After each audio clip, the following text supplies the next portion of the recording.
America wants you to think it's the richest nation in the world, and by one measure, it is. But by three others, it's not. And guess which one America uses? And join us for more perspective at culturalperspective.com.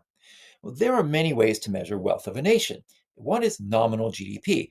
This is what most people are familiar with. It's essentially the total amount of money that a nation produces.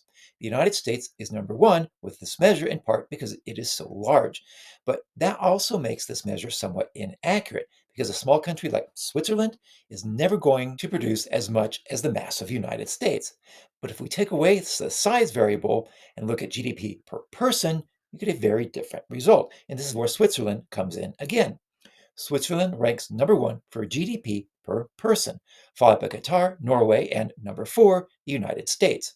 But this has its problems too because of price differences. It's what we call purchasing power parity. So, for example, an account in Thailand makes about 30,000 Thai baht monthly, which is less than 1,000 US dollars.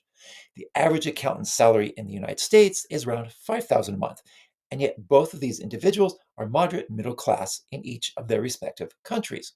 So when we adjust for purchasing power parity, Qatar takes the top spot and the US is third.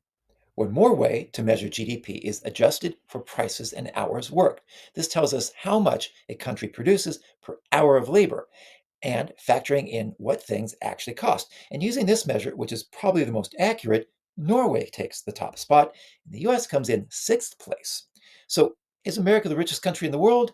Yes, but only if you measure it in one specific way that favors it.